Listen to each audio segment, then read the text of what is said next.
Chairman, thanks for joining us. You joined us at a good time, of course. £22.2 million. You're a very wealthy man at the minute. It's always a good time to do a broadcast when you win it. I even went in with the fans on Saturday in the stand. Did you? Did a top meeting, did you? It's good timing, isn't it? You're playing the bottom club, so hopefully not a lot of things can go wrong and you can win, and we did, which is fantastic. Fantastic figures you've just announced, 22.2 million. I know we had a £30 million a couple of years ago, but these set of figures probably compare favourably, if not better, than that one. I know it sounds strange, but because of the movements in the Premier League. Yeah, obviously we made extra investment this time. We wanted to make sure, well not make sure, but give ourselves certainly a very good chance of staying in the league. So we made extra investment in the playing squad. The investment paid off. We're still in the Premier League. Now sitting 7th, which is fantastic. So all in all, great set of figures and an investment that's paid off. There has to be a balancing act always in these things. Was there ever a hesitation to push the button on that extra investment, because you're never guaranteed of a return, of course? I don't think there was a hesitation. I think looking back at that particular window, which was of course the summer of 2016, when we signed most of the players, I think it was hard to get a lot of the players in at the time, because Burnley, been in the Premier League before, twice, gone down twice. So a lot of people were like, are they really going to make it this time? Thankfully, we got the players across the line. They believed in what we were doing. They believed in Sean, the manager, and his team. We got the players in and we did the job. And I guess speculate to accumulate has been the policy, hasn't it? The proof's out there. Yeah, I mean, we've increased the value of the squad, the players we've got, we've developed, we've made them better players, and that's all good for the club. You scratched through trying to find some balance to these figures and a bit of bad news. There isn't bad news. It's all, everywhere you look at the minute, across the club as a general, I must add, it's fantastic news. I mean, this is a great time to be a Burnley fan, isn't it? It is a great time to be a Burnley fan, especially, I guess, if you're a youngster as well. You know, all you've ever known is good times. You know, we've been in the, you know, facing relegation from the actual Football League, haven't we, 30 years ago, 30 odd years ago. So, you know, in future years, they'll look back on these years, whatever happens in the future, they'll look back on these as glory days, for sure. Do you pinch yourself at where we've come? Of course I do, yeah. I mean, internally at the club, we always try and keep a level-headed view on the development, and it's slow but steady progression.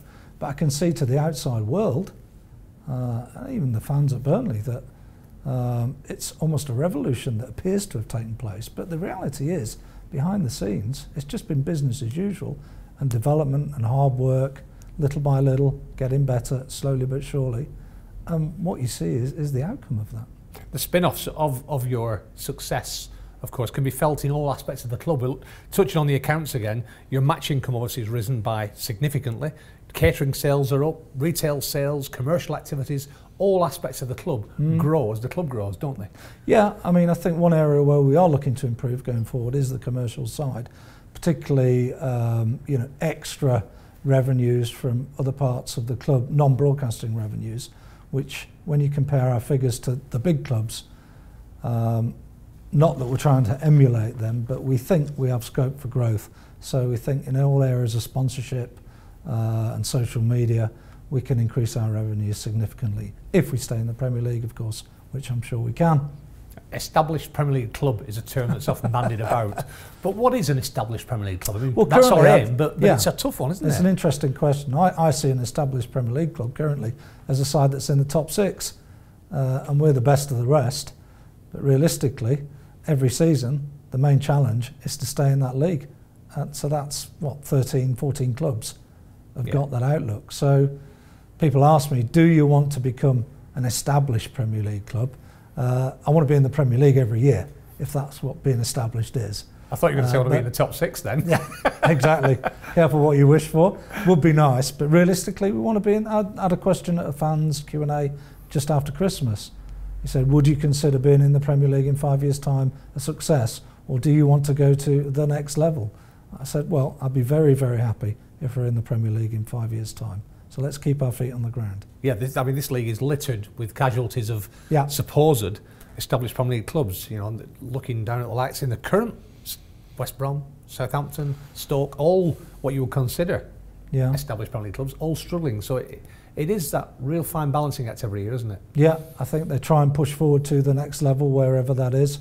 and there's risks always associated with that. So you've got to try and improve year in, year out. Of course, that's normal ambition, but do it in little stages and don't try and make quantum leaps, because the odds are it will go wrong. One thing you have, in contrast to clubs like that, and many others in many respects, is stability. Stability at the top, yourself, the board, stability at the managerial level. It's something that's been a hallmark of this club, and again, a real sort of foundation for our success. It is. It's something we've enjoyed certainly over the last 5 years, both at the board and the coaching level as well. And it's hard to achieve. It's not easy, and it's been hard work, a bit of luck as well, perhaps. But you know, that's something that we're very proud of, and long may it continue. But you're not known as being a club that jettisons managers, and that's real kudos, I think. Not just, I mean, before your time, you know, this club has always been somebody that stood by its managers. That means a lot, I think, in the modern game, which is a real throwaway game now. I think so. As a manager, would you really want to be part of that merry-go-round every season, looking behind your shoulder, thinking, what if I don't win the next 3 games? Is the chairman going to call me into his lounge and, you know, we're going to have that meeting?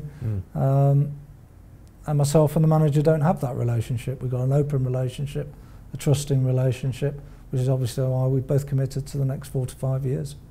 And hopefully 5 years and longer. You never know.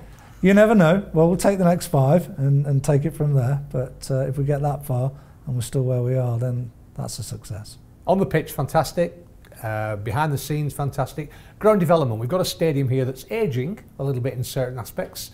What are your plans there? Anything tentatively looking forward in that respect? Obviously, we've done the Barnfield project over the last few years. This year, we've got the disabled facilities project as well, which goes into next season partially.